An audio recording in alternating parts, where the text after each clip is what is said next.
Hello everybody, this is John Morrow, Distinguished Toastmaster and the author of I Never Noticed, My Journey Through Alzheimer's with Mom.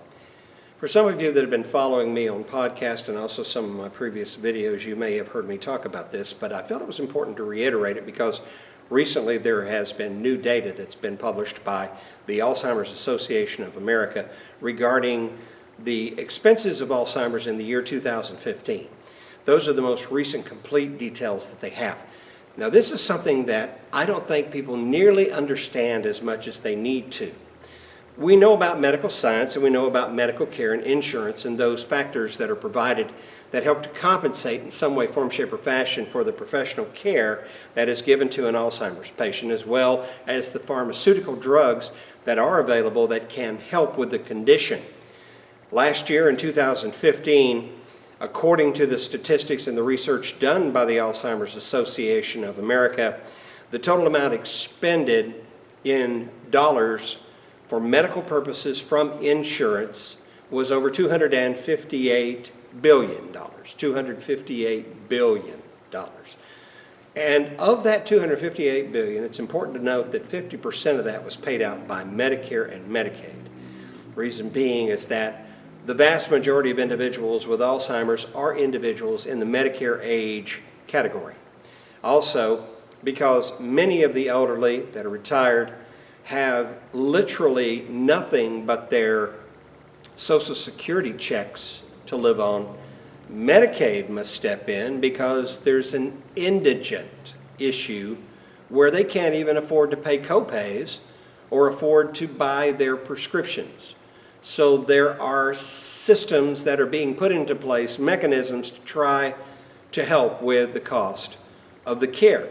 But I think it's important to remember something. When I talk about medical science helping with Alzheimer's, particularly the vast amount or percentage of that $258 billion, most of that is based upon what takes place when the patient has arrived in what I call stage 3, or the final stage, because by stage 3 of Alzheimer's, the individual is now unable to care for themselves and they are so helpless that even their caregiver, their loved one, or those individuals that have been helping them, for example, in their homes, cannot now handle them because they need around-the-clock, 24/7 care from professionally qualified people.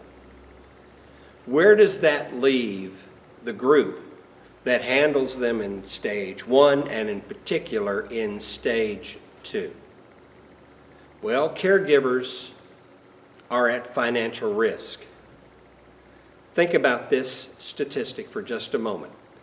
It doesn't matter to me whether you're in the Alzheimer's battle, you've had Alzheimer's in your family, or you are simply a person interested and inquisitive and inquiring and just want to know.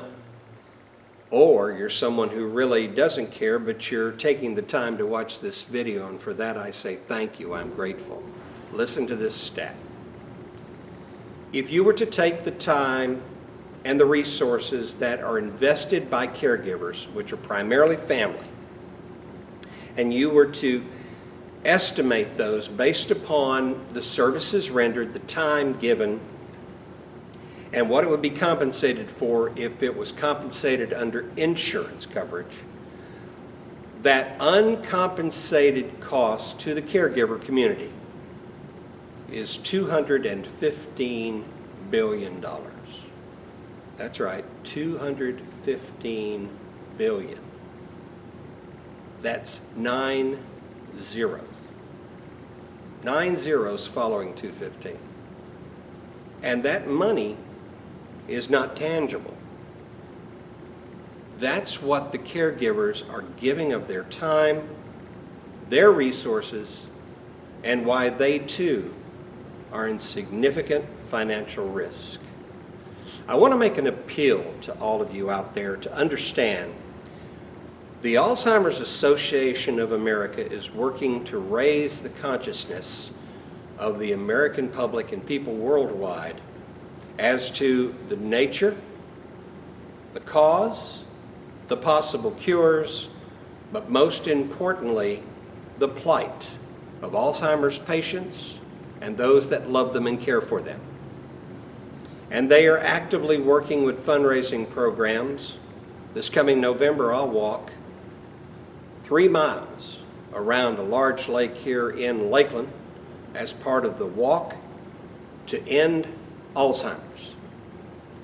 But you need to know more, and you need to work and become more active and understand this situation.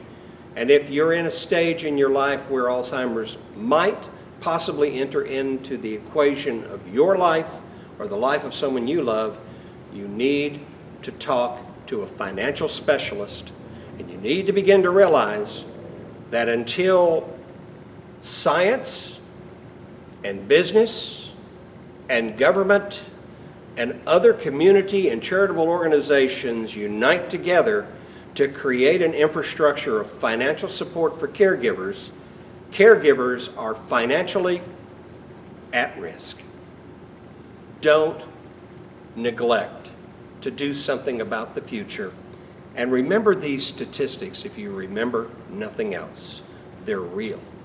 And Alzheimer's is real. Sorry to bring you the bad news, but on the other hand, there is hope, and I believe in hope. You are the hope. The more you know and the more you share this message, the more this world and our nation and the lives of Alzheimer's victims and their people that care for them will improve.